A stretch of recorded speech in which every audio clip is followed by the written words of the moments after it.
Graph हम लोग आज स्टार्ट करने वाले हैं इक्वेशन ऑफ मोशन, मतलब मोशन चैप्टर का, इक्वेशन ऑफ मोशन नहीं, सॉरी। और हाँ, एक बात याद रखिएगा ना कि ग्राफ बहुत बच्चों को नहीं समझ में आता है, और लाइफ में पहली बार 9th क्लास में जाता है तो बच्चा उन लोग पढ़ता है ग्राफ, ठीक है। ग्राफ मैथ में तो बहुत पढ़ा होगा आपने कि बहुत क्या 1-2 क्लास पहले आप लोग कोऑर्डिनेट ज्योमेट्री में पढ़े होंगे। तो एक बात याद रखिएगा, कोऑर्डिनेट ज्योमेट्री की कुछ चीज़ें यूज होंगी जो हम लोग ग्राफ पढ़ेंगे। अगर आपको कोऑर्डिनेट ज्योमेट्री का थोड़ा बहुत ज्ञान है तो ग्राफ आपको समझ में आएगा। और एक बात याद रखिए कि कोई चीज़ फिगर दिया रहता है तो फिगर हमको और चीज़ों को आसान करने के लिए देता है, उसको कठिन करने के लिए नहीं देता है, इस बात को आप ध्यान रखिएगा। और कभी कभी बच्चे जो है पूरा मतलब कंफ्यूज हो जाते हैं ग्राफ को देख के, या फिर ग्राफिकल मेथड से रिप्रेजेंट करना होता है इक्वेशन ऑफ मोशन, या मोशन को ही पूरा किसी बॉडी के मोशन को रिप्रेजेंट करना होता है, तो वो कंफ्यूज हो जाता है। मगर इसमें थोड़ा सा छोटा सा ही मगर वीडियो बना रहे हैं, मगर इसमें पूरा आप लोग का डाउट क्लियर हो जाएगा। देखिए, जैसे हमको ग्राफ बनाना है तो आपको ये पता होगा, जो बेसिक चीज़ें हैं आपको हम बताते चल रहे हैं, ठीक है। ऐसे हमारा 2 प्लेन पे, अगर हम 2 डायमेंशनल प्लेन पे रिप्रेजेंट करना चाहें इक्वेशन ऑफ मोशन को, तो ये हमारा एक्स एक्सिस कहलाता है, पॉजिटिव एक्स एक्सिस, और ये वाला पार्ट हमारा निगेटिव एक्सिस, मैंने हॉरिजॉन्टल लाइन को एक्स एक्सिस बोलते हैं, ठीक है। एब्सिसा और ऑर्डिनेट इसको हम लोग बोलते हैं, तो एब्सिसा एक्स एक्सिस को बोलते हैं और वाई एक्सिस को ऑर्डिनेट बोलते हैं। ये वाई एक्सिस हुआ और ये वाई एक्सिस का निगेटिव पार्ट हुआ, और ये ओरिजिन कहलाता है, ठीक है। इस बात को याद रखिएगा, यहाँ पे दोनों का वैल्यू, दोनों जहाँ पे इंटरसेक्ट करता है 0 होता है, एक्स भी 0 होता है और वाई भी 0 होता है, ठीक है। ग्राफ बनाते हैं तो एक चीज़ और आपको याद रख लेना है, स्लोप आपको बार बार जो टर्म आएगा वो होता है स्लोप। हम स्लोप किसको बोलते हैं, ठीक है। ये एक्स एक्सिस वाई एक्सिस आपको समझ में आ गया, मतलब इस लाइन पे जो हो हॉरिजॉन्टल लाइन पे कुछ भी चीज़ रिप्रेजेंट किया गया, मतलब वो एक्स एक्सिस पे रिप्रेजेंट किया गया। वर्टिकल लाइन पे जो रिप्रेजेंट किया गया है वाई एक्सिस पे, दैट मीन्स ऑर्डिनेट पे रिप्रेजेंट किया गया, और एक्स एक्सिस को एब्सिसा बोलते हैं हम लोग। स्लोप हम किसको बोलते हैं, तो स्लोप बोलते हैं हम लोग, इसको सिंपल सा स्लोप एंगल के लिए भी यूज किया जाता है, इसको हम बोलते हैं inclination with positive X axis, ठीक है। इसको हम लोग बोलते हैं change in Y with respect to change in X. ये चीज़ को थोड़ा सा ध्यान रखिएगा, इसको आगे क्लास में जाता है बच्चा तो इसको tan थीटा पढ़ता है, या इसको हम लोग dy/dx बोलते हैं, ये सारे चीज़ें यूज किए जाएंगे, ठीक है। जैसे चेंज इन वाई, तो वाई पहले y1 लिया गया, 2 वैल्यू y का लिया गया y1 और y2, और x का 2 वैल्यू करस्पॉन्डिंग टू y लिया गया x1 और x2, या x1 के करस्पॉन्डिंग y लिया गया x1 y1 और x2 y2। तो y में चेंज कितना होता है हमारा y2 minus y1 divided by x में चेंज कितना होगा x2 माइनस x1, इसको हम लोग चेंज बोलते हैं, ठीक है। Change of y with respect to x, जिसको स्लोप बोलेंगे हम लोग। m से दिखाते हैं, tan थीटा से दिखाते हैं, ठीक है। सिर्फ थीटा भी कहीं कहीं यूज किया जाता है स्लोप के लिए, dy/dx। मगर इतना सब चीज़ आप लोग को समझ में नहीं आ रहा है। ये चीज़ तो समझ में आ रहा है ना कि अगर y के 2 वैल्यू है, उसके करस्पॉन्डिंग x के जो 2 वैल्यू है, तो y और बाई x का जो रेशियो होगा वो कहलाएगा हमारा स्लोप। दूसरा चीज़ नहीं समझ में आ रहा तो एक और समझ लीजिए कि स्लोप का मतलब होता है हमारा इंक्लाइनेशन ऑफ ए लाइन और पॉइंट और curve with positive direction of x axis. Positive direction of x axis के साथ जो इंक्लाइनेशन होता है वो हमारा स्लोप कहलाता है, ठीक है। कोई भी चीज़ में कभी पढ़िएगा, अगर y का चेंज x के रेस्पेक्ट में स्लोप पॉजिटिव आया तो जो भी चीज़ आपको फिजिकल क्वांटिटी दिया होगा वो फिजिकल क्वांटिटी इंक्रीज करेगा, और स्लोप अगर हमारा निगेटिव आता है, स्लोप अगर हमारा निगेटिव आ रहा है तो जो चेंज होता है वो क्या करता है हमारा डिक्रीज करता है, या जो भी हमारा क्वांटिटी के बारे में बात किया जाएगा वो। फिजिक्स में डिफिनीशन नाम की जो चीज़ें होती है वो बहुत आसान होती है, अगर पढ़े होंगे एक एक टर्म में एक एक चीज़ें तो उसको हम लोग ध्यान से क्लियर करते चलेंगे, ठीक है। आप लोग पढ़े थे क्या, मोशन पढ़े थे, ठीक है। मोशन किस चीज़ पे डिपेंड करता है, बॉडी का पोजीशन किसके रेस्पेक्ट में चेंज करता है, टाइम के रेस्पेक्ट में। तो आपको एक ग्राफ पढ़ाएंगे हम, पोजीशन टाइम ग्राफ, ठीक है। दूसरा हमारा डिस्टेंस या डिस्प्लेसमेंट टाइम ग्राफ, डिस्टेंस और डिस्प्लेसमेंट टाइम ग्राफ पढ़ें आप लोग, चेंज इन डिस्प्लेसमेंट और distance with respect to time. और एक पढ़ेंगे हम लोग velocity time graph, velocity time graph. और जस्ट इसके बाद हम वेलोसिटी स्पीड टाइम ग्राफ हम लोग आते हैं, और इसके बाद हमारा होता है एक्सेलरेशन टाइम ग्राफ, जो कि कभी बताता है बहुत सारे टीचर बताया जाता है आपको, और या फिर नहीं बताते हैं, ठीक है। एक्सेलरेशन टाइम ग्राफ, ठीक है। इधर अभी इसको ध्यान देना, तुम लोग रोक दो तो थोड़ा इसको, टाइम देख लेना कितना हुआ है, यहाँ पे कट करना पड़े। स्टार्ट करते हैं हम लोग। देखिए यहाँ पे position time graph, distance time graph, displacement time graph, velocity time graph, speed time graph और एक्सेलरेशन टाइम ग्राफ। एक बात देख लीजिए, ये लगभग चीज़ें आपको सेम देंगी, ठीक है ना। Position time graph, distance time graph, displacement time graph, थोड़ा सा इसमें आ जाता है डिफरेंस। अब देखिए कैसे निकालते हैं। हमेशा एक्स एक्सिस के लिए टाइम यूज किया जाएगा।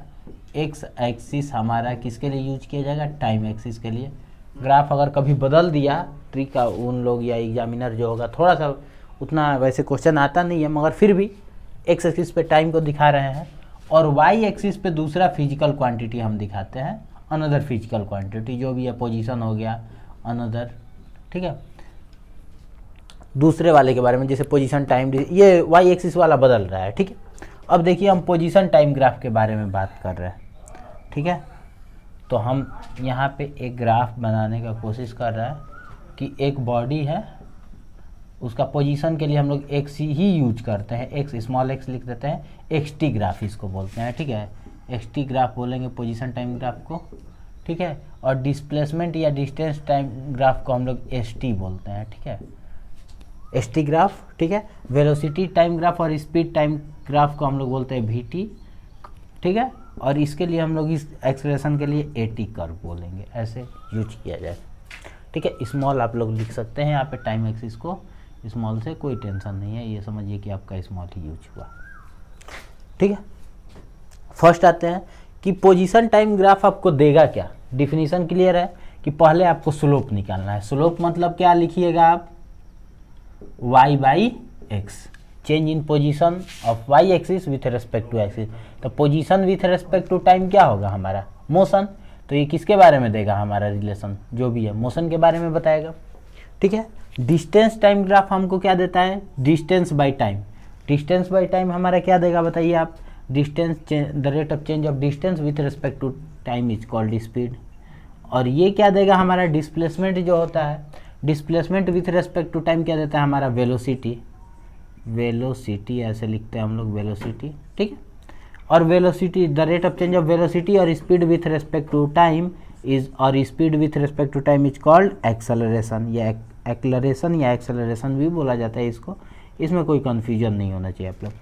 और एक्सेलरेशन टाइम ग्राफ हम लोग इसको जर्क बोलते हैं, जो कि आप लोग को पढ़ाया जाएगा कभी, या फिर कभी नहीं भी पढ़ाया जाता है। इस चीज़ को आप लोग ध्यान दीजिएगा, ठीक।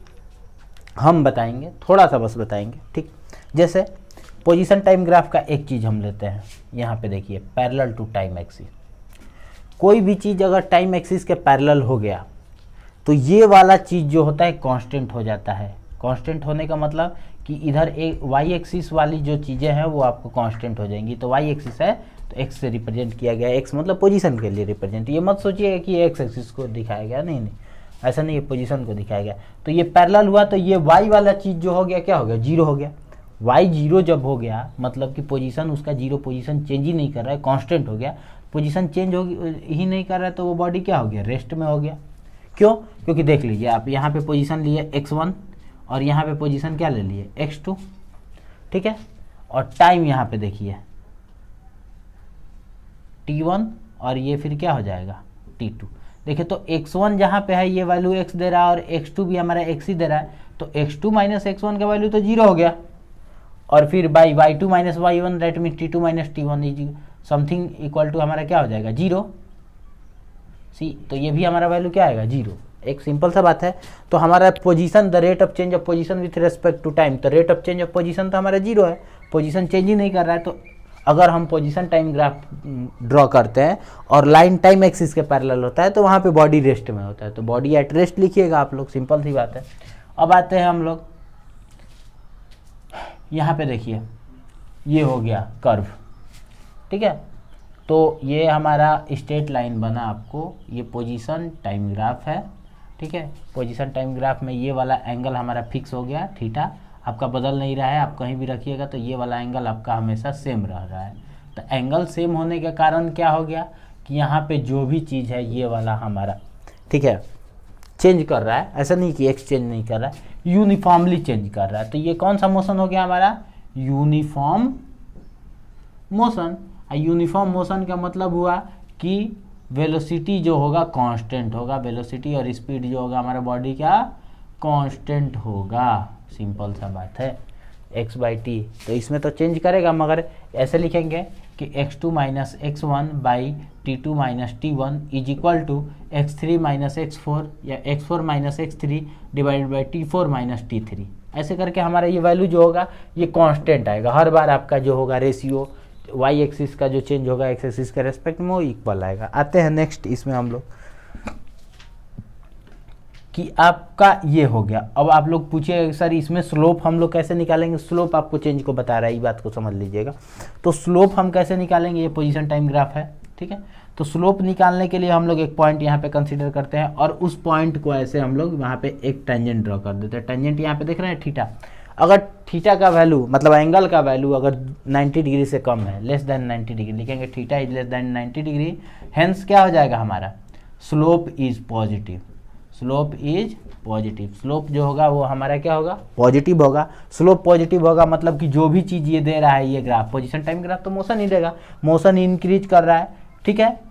वो जो भी जिस तरह से भी इंक्रीज करे बॉडी का मोशन जो होगा तो एक्सेलरेटेड मोशन को रिप्रेजेंट कर रहा है, non uniform motion, non uniform क्योंकि एंगल हर जगह बदल रहा है, यूनिफॉर्म मोशन को रिप्रेजेंट कर रहा है। Non uniform motion that means कि बॉडी के पास एक्सेलरेशन होगा, एक्सेलरेशन कितना भी हो, कांस्टेंट हो या कुछ भी, बॉडी के पास एक्सेलरेशन होगा।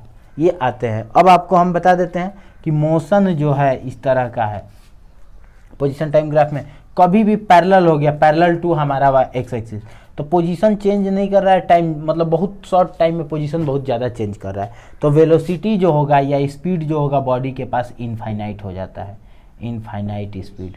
क्योंकि हमारा ये वाला टर्म नीचे वाला t2 माइनस t1 जीरो हो जाएगा, तो समथिंग बाई जीरो क्या हो जाएगा, अनडिफाइंड मैंने इन्फिनिटी हो जाएगा। ये आपका हो गया पूरा का पूरा, ठीक है।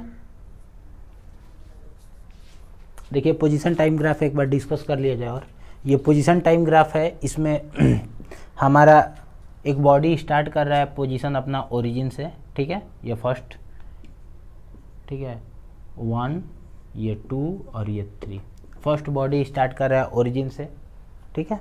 और सेकंड बॉडी जो है left side from the origin, left side से स्टार्ट कर रहा है नेगेटिव पोजीशन से, और थर्ड बॉडी मतलब सेकंड बॉडी जो है वो right side from the origin से अपना स्टार्ट कर रहा है, ठीक है, मतलब पॉजिटिव डायरेक्शन से, या यहाँ पे हमारा ओरिजिन था उसके जस्ट आगे से, मतलब आगे कहने का मतलब इसमें होगा राइट साइड से स्टार्ट कर रहा है, ठीक है। अब आते हैं हम लोग एसटी ग्राफ। एसटी मतलब डिस्प्लेसमेंट टाइम ग्राफ या distance time graph, displacement time graph. आते हैं डिस्प्लेसमेंट टाइम बता देते हैं, अगर डिस्प्लेसमेंट टाइम समझ में आएगा तो डिस्टेंस टाइम भी आ जाएगा। एसटी ग्राफ आते हैं, एसटी ग्राफ। तो ये देखिए आपको एक्स एक्सिस पे तो टाइम एक्सिस होगा, ठीक है, और ये डिस्प्लेसमेंट ऐसे होगा, ठीक। एक और आपको बहुत सारा इसका जो पार्ट है वो बता दिया जाता है यहाँ पे। पैरेलल टू हो गया, ये होगा हमारा इस तरह का होगा, ठीक है, एसटी ग्राफ हो गया, ठीक है। स्लोप को आपको ज़रूर ध्यान देना है, स्लोप आपको चेंज देता है, और जो फिजिकल क्वांटिटी है ये वाला हो गया डिस्प्लेसमेंट टाइम ग्राफ हमारा। एसटी लिख दीजिएगा आप लोग, एसटी।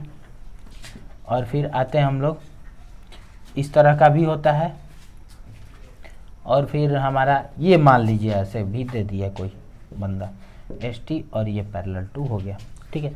यहाँ पे देखिए कि आप लोग का थीटा का वैल्यू जो है वो चेंज नहीं कर रहा है, एंगल जो है वो हमारा कांस्टेंट है, एंगल कांस्टेंट है, तो displacement with respect to time velocity, तो वेलोसिटी भी हमारा क्या होगा, वेलोसिटी भी हमारा होगा कांस्टेंट, ठीक है। और जब यही हमारा डिस्टेंस टाइम रहता तो वहाँ पे हम लोग क्या लिखते हैं, स्पीड जो होगा कांस्टेंट होगा। यहाँ पे देखिए, और कांस्टेंट होगा मगर पॉजिटिव होगा, कांस्टेंट होगा मगर कैसा होगा हमारा, पॉजिटिव। और यहाँ पे देखिए, यहाँ पे देख लीजिए, यहाँ पे हमारा एंगल जो है थीटा 90 डिग्री से ज़्यादा है, तो हमारा एंगल कांस्टेंट है मगर क्या है हमारा, वेलोसिटी निगेटिव होगा, वेलोसिटी भी कांस्टेंट होगा मगर वेलोसिटी क्या होगा हमारा, निगेटिव होगा। ये बात को आप लोग ध्यान रखिए। थीटा 90 डिग्री से ज़्यादा हुआ तो ये पैरेलल हो गया, मतलब कि हमारा बॉडी का पोजीशन मतलब डिस्प्लेसमेंट कवर ही नहीं कर रहा है, डिस्प्लेसमेंट एक जगह पे फिक्स है, मतलब जीरो है, सीधा हर बार वहीं पर आ रहा है बॉडी। तो ये बॉडी एट रेस्ट लिखेंगे, बॉडी एट रेस्ट, ठीक है। स्पीड में भी ऐसा होता है, ठीक है, बॉडी एट रेस्ट होगा। और यहाँ पे देखिए तो वेरिएबल होगा वेलोसिटी, नॉन यूनिफॉर्म, क्योंकि एंगल जो है बार बार हमारा चेंज कर रहा है। ये टेंजेंट ड्रॉ करने का मतलब यहाँ पे परपेंडिकुलर लाइन ड्रॉ करना है, तो ये वाला एंगल हमारा हर बार चेंज कर रहा है, थीटा 1 थीटा 2 ऐसे होते जा रहा है। तो ये वेलोसिटी जो होगा भी पॉजिटिव होगा, भी वेरिएबल होगा, ठीक है। और एक्सेलरेशन के बारे में बात करेंगे तो एक्सेलरेशन होगा यहाँ पे, एक्सेलरेशन कांस्टेंट भले हो मगर एक्सेलरेट करेगा बॉडी, ठीक है। और फिर हम बढ़ते हैं आगे कि वेलोसिटी पॉजिटिव होगा, तो इसमें लिखेंगे s/t जो होगा, स्लोप जो होगा यहाँ पे जो स्लोप देगा s/t का, s/t का जो स्लोप होता है वो वेलोसिटी देता है, याद रखिएगा, ठीक है। अब आते हैं यहाँ पे एक जैसे पॉइंट ले लिए और ये ड्रॉ कर दिए, तो इसके साथ तो हमारा क्या हो रहा है, वेलोसिटी जो है वो हमारा डिक्रीज कर रहा है, ठीक है, क्योंकि एंगल का वैल्यू जो है जैसे जैसे हमारा बढ़ते जा रहे हैं, पॉइंट पोजीशन बढ़ते जा रहे हैं, भी पॉजिटिव है मगर डिक्रीज कर रहा है, सिंपल सा बात है, डिक्रीज एच, ठीक है। इसमें वेरिएबल था, इंक्रीज कर रहा था, वेरिएबल था मगर इंक्रीज कर रहा था, वेलोसिटी डिक्रीज कर नहीं था। और यहाँ पे वेलोसिटी अनडिफाइन हो जाएगा, वेलोसिटी जो होगा अनडिफाइन, ठीक।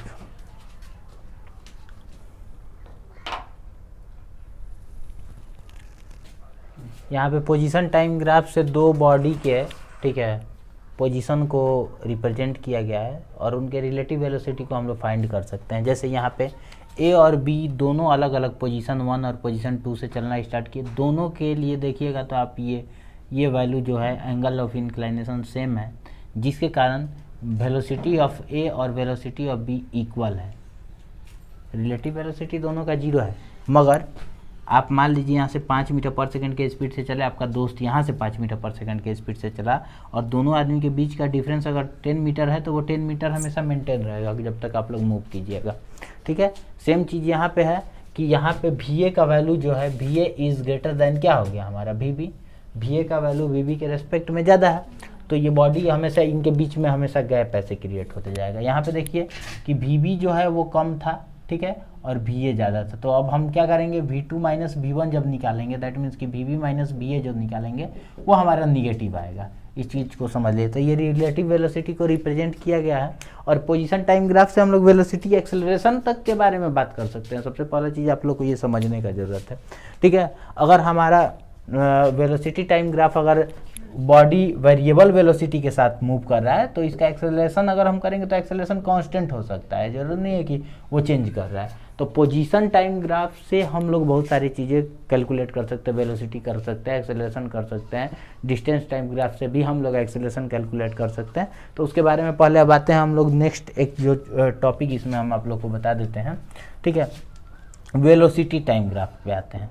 वेलोसिटी टाइम ग्राफ हमको क्या क्लियर करेगा, तो velocity change in velocity with respect to time is called, ठीक है, change in velocity with respect to time is called acceleration, Y axis change in Y with respect to X. तो आते हैं यहाँ पे देखिए डिस्टेंस टाइम जो graph था, डिस्प्लेसमेंट टाइम ग्राफ जो है, थोड़ा सा बस निगेटिव वाला पार्ट उसमें कंसीडर नहीं करेंगे क्योंकि स्पीड तो निगेटिव नहीं हो सकता है ना, यहाँ पे होगा। वेलोसिटी टाइम ग्राफ को आप कंपेयर कर लेंगे स्पीड टाइम ग्राफ से, तो वेलोसिटी यहाँ पे हो गया, टाइम यहाँ पे हो गया, ये हो गया पैरेलल। तो पैरेलल तो बहुत लड़का कहता है कि बॉडी रेस्ट में, नहीं, भी ना 0 हुआ, ठीक है, सॉरी भी कांस्टेंट हो गया ना, भी हमारा क्या हो गया कांस्टेंट, भी कांस्टेंट होने का मतलब ये नहीं कि भी 0 हो गया, ठीक है ना, भी है, फिक्स्ड वैल्यू है भी, जो कि उतना ही रह रहा है, चेंज नहीं कर रहा है, ए 0 होगा, हाँ, स्लोप 0 हो जाएगा जब ये पैरेलल होता है, तो स्लोप 0, तो स्लोप तो एक्सेलरेशन दे रहा है velocity with respect to time, ठीक है। और यहाँ पे हमारा हो जाएगा कि अगर मान लीजिए पैरेलल हो गया तो एक्सेलरेशन अनडिफाइन हो जाएगा, यहाँ पे सिंपल लिखेंगे कि एक्सेलरेशन जो होगा हमारा अनडिफाइन होगा। और दूसरा चीज़, जब हमारा वेलोसिटी टाइम ग्राफ ऐसे रहता है, वेलोसिटी टाइम ग्राफ, तो एक्सेलरेशन जो होगा वो हमारा नॉन यूनिफॉर्म होगा, नॉन यूनिफॉर्म एक्सेलरेशन, एक्सेलरेशन, मगर एक्सेलरेशन जो होगा पॉजिटिव होगा या निगेटिव, तो पॉजिटिव होगा। ये एक्सेलरेशन क्या होगा हमारा, ए होगा पॉजिटिव, क्योंकि स्लोप जो है हमारा लेस देन 90 डिग्री आ रहा है, तो एक्सेलरेशन पॉजिटिव होता है। एक चीज़ और इसमें आप लोग दिखा देते हैं आप लोग को यहाँ पे, ठीक है। तो अब हम लोग क्या करते हैं आगे थोड़ा सा, यहाँ पे देखा जाए वेलोसिटी टाइम ग्राफ हम बना रहे हैं, ठीक है। वेलोसिटी टाइम ग्राफ बनाने में एक ये वाला नॉन यूनिफॉर्म हमारा होगा, क्यों, और यहाँ पे भी जो होगा ए जो होगा डिक्रीज करेगा, ये तो आप लोग को समझ में आ रहा है, डिक्रीज है, ऐसा नहीं है कि निगेटिव होगा, ए डिक्रीज करेगा, ए पॉजिटिव भी होगा हमारा, ऐसा नहीं है कि ए निगेटिव हो जाएगा, मगर वो डिक्रीज कर रहा है ए का वैल्यू। यहाँ पे देखिए ए हमारा निगेटिव होगा, माने ए लेस देन 0 ऐसे लिखते हैं यहाँ पे, ए लेस देन 0 और ए का वैल्यू निगेटिव, और स्लोप हमारा ग्रेटर देन 90 डिग्री होगा। ग्रेटर देन 90 डिग्री का मतलब हमारा हो गया भी यहाँ पे कांस्टेंट है, ठीक है, ए कांस्टेंट लिया जाएगा, क्योंकि यूनिफॉर्म वेलोसिटी यूनिफॉर्मली इंक्रीज कर रहा है, तो ये क्या हो जाएगा हमारा कांस्टेंट होगा, ठीक है, ए का वैल्यू कांस्टेंट, क्योंकि v2 माइनस v1 जो निकालेंगे यहाँ से वैल्यू, वो ग्रेटर देन क्या हो जाएगा 0, ठीक है। अब हमारा क्या होता है, स्लोप जो होता है वेलोसिटी टाइम ग्राफ या स्पीड टाइम ग्राफ का स्लोप जो होता है, स्लोप आपको देता है एक्सेलरेशन, ठीक है, और एरिया इसके अंडर का जो देगा डिस्प्लेसमेंट देगा। वेलोसिटी इनटू टाइम क्या होता है, डिस्प्लेसमेंट होता है, यही स्पीड टाइम ग्राफ रहता तो क्या देता, स्पीड टाइम ग्राफ का जो slope, speed time graph slope जो होगा वो आपको एक्सेलरेशन देगा, और एरिया जो होगा स्पीड इनटू टाइम जो होता है डिस्टेंस होता है, डिस्टेंस देता है, ठीक है। और बस एक एक्सेलरेशन टाइम ग्राफ के बारे में बता दे रहे हैं, एक्सेलरेशन टाइम ग्राफ जो होता है वो जर्क देता है, ठीक है, स्लोप उसका, ठीक है, और acceleration into time change in velocity हो जाएगा। एक्सेलरेशन इनटू टाइम हम क्या निकालेंगे, चेंज इन वेलोसिटी, ठीक है। इसके बारे में चर्चा हो सकता है कि आगे जब न्यूमेरिकल वाला वीडियो बनाए तो उसमें 2-4 क्वेश्चन दे के आप लोग को न्यूमेरिकल सॉल्व करवा दें, ठीक है। आपको हम graphical representation of equation of motion या इक्वेशन ऑफ मोशन को हम कैसे वेरीफाई करते हैं with the help of graph आते हैं हम लोग, बस यही पढ़ेंगे।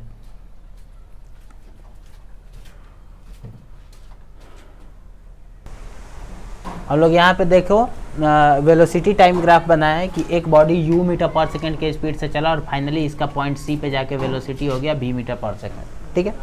इस दौरान जो भी हम कितना सेकंड में, t सेकंड में, तो हम लोग लिखेंगे कि एक्सेलरेशन इक्वल टू, सबसे पहला इक्वेशन प्रूफ करना है, तो एक्सेलरेशन इज इक्वल टू हम लोग क्या लिखेंगे, स्लोप ऑफ c लिखते हैं।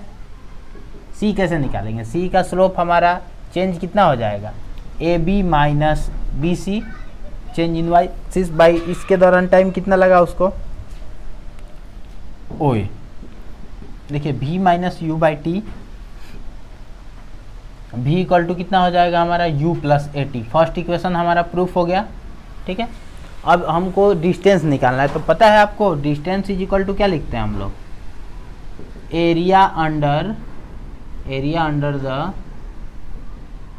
कौन सा curve, O A B C E O, O A B C E O, इसके अंदर का जो एरिया हम निकालेंगे, ठीक है, एरिया इंक्लूड बाई, तो एरिया इज इक्वल टू क्या होगा, देखिए रेक्टेंगल का एरिया प्लस ट्रायंगल का area, area of rectangle O A B E O plus area of triangle, कौन सा triangle, B E C, area of triangle B E C, distance S is equal to area of rectangle L into B, U into, देखिए length इसके लिए क्या लिखेंगे, ओ ए आई into क्या हो जाएगा ओ ई, अब plus area of triangle 1/2 base हमारा क्या होगा बी ई, इंटू हाइट के लिए हम लोग क्या यूज करेंगे, यहाँ से यहाँ ट्रायंगल के लिए बी सी। चलिए वेरी गुड, यहाँ पे लिखते हैं ओ ए का वैल्यू हमारा टी होगा, इंटू फिर ओ ई का वैल्यू देखो तो ओ ई यू है, प्लस 1/2 बी का वैल्यू हम लोग लिखेंगे टी, और बी सी का वैल्यू v माइनस यू का वैल्यू हम लोग पुट कर देते हैं, एस इज इक्वल टू हो जाएगा v माइनस यू का वैल्यू